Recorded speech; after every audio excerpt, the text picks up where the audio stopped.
Okay, in this video I'm going to show you how easy it is to create an event with MainGate and show you how you can do it under 60 seconds. Let's get into it. So our default screen here is Manage Events.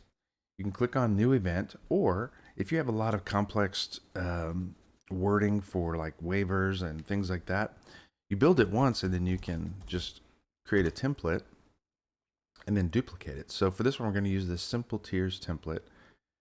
Just hit Duplicate. It'll have a copy, hit Edit, and we're going to call this one Sarah Evans at 2920 Roadhouse, which is the name of our venue that we're working on today. Go to Browse and get your image. I'm going to click Sarah. Use this one. It is a concert. It's a party, social event. You can click any of these that apply to your event. And our simple description, we leave live in concert. You can put the hours and dates or the hours and maybe like when the doors open versus when the show starts and that kind of thing. Got an option here for a secondary. This is an option for a checkbox that the customer will see if they want to opt into social media and return emails and things, those kinds of things. The waiver that I mentioned is something that we use every week. You can click this on and off here.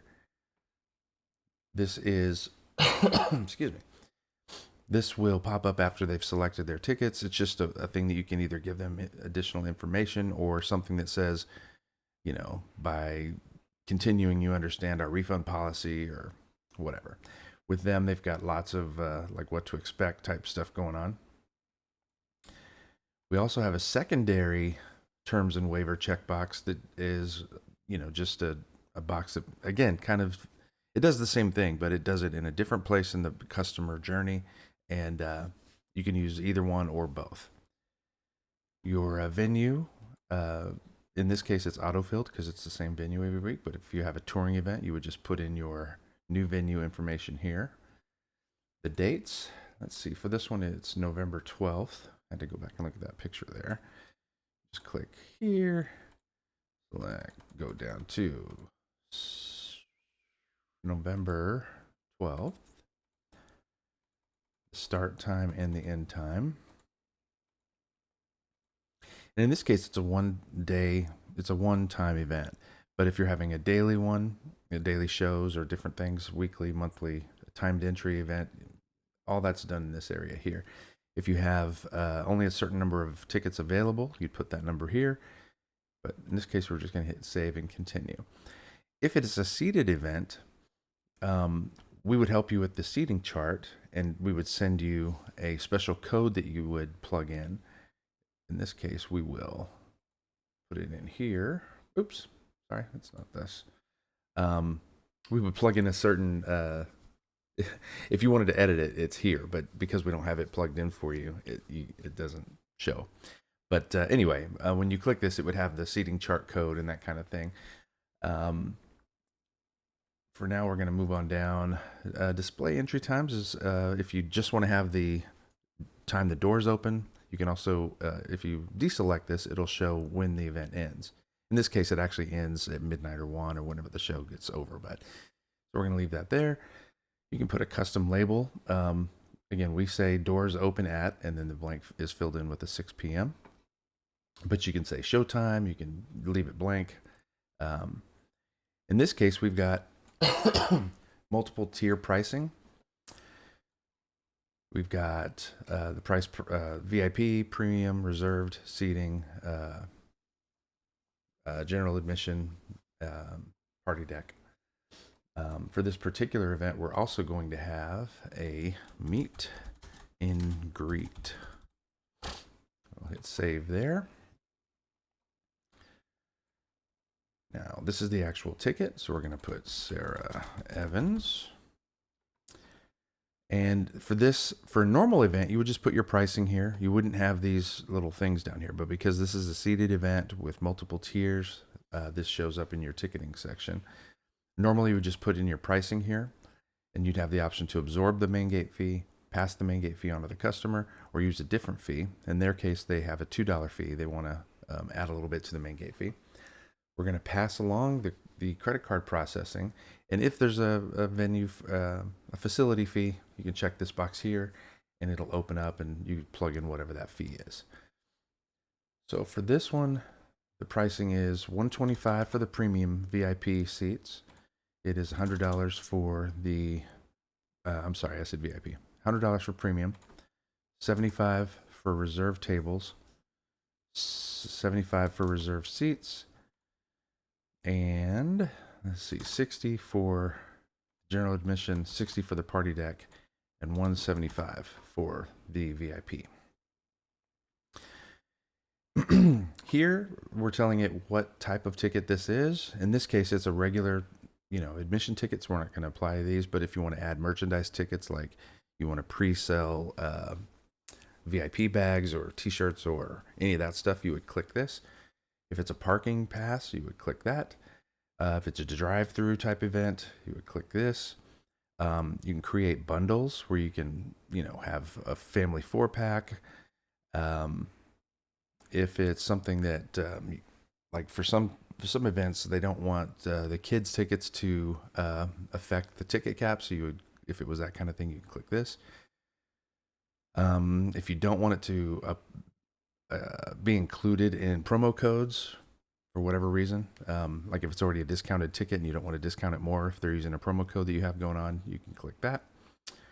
Limited check-in, it just says they can't check in earlier than maybe 15 minutes or 20 minutes or an hour or whatever before the time on their ticket, but we're not going to do that in this case. I'm just kind of going over some of these.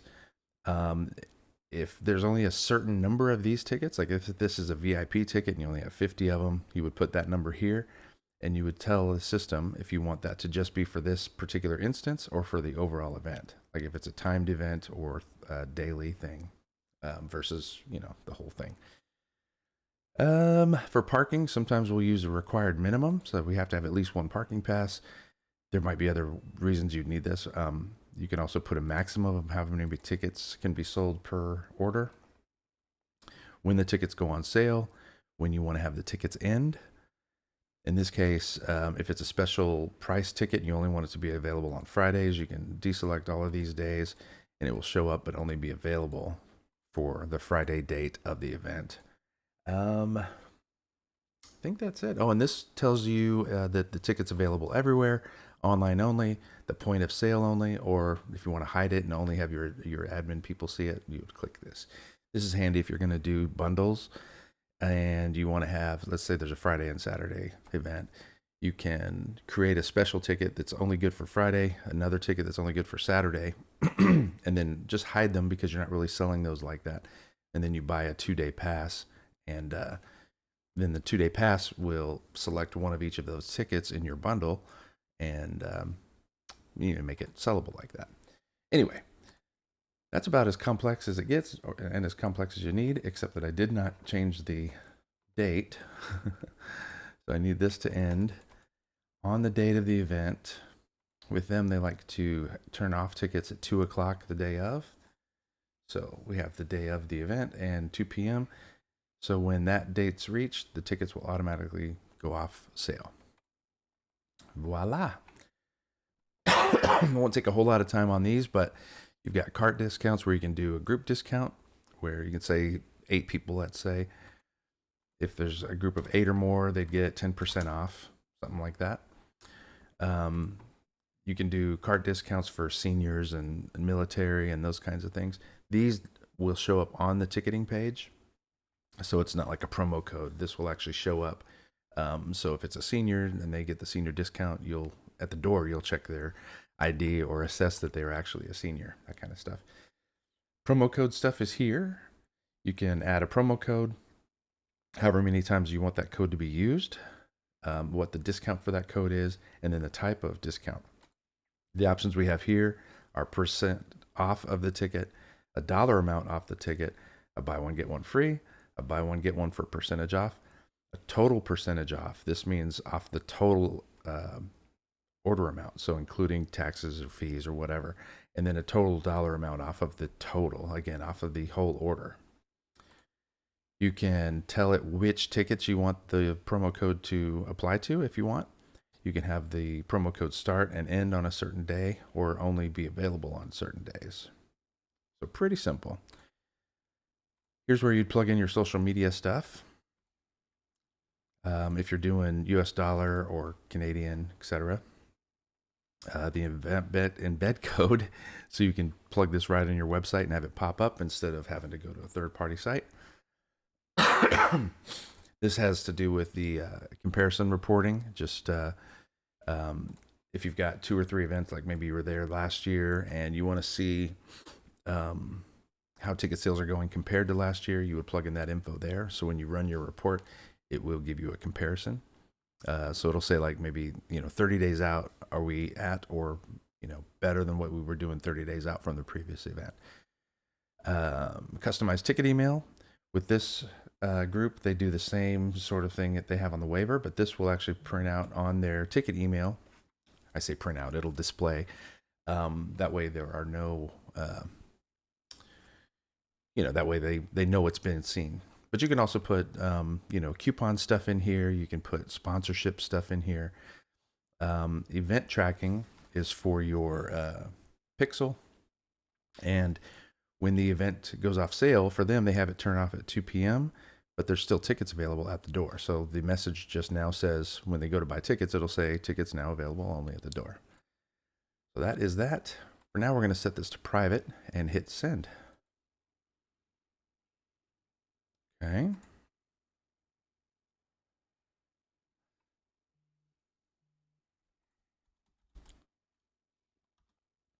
So I had already created one of these. So we're going to view and see what it looks like. If it's a multi-day event, they would normally land on this page and select which day it is. For these guys, we just select the date and then we use this URL or the pop-up embed code. But once they get to it, you scroll down. Here's the seating chart. And again, with us, we've got the thing where you can see the view from the seat at every angle. So if the customer hovers over, they can see what view they're going to get. Right now with these guys, they don't have general admission on sale yet because they sell tables first. And here's our section for the meet and greet.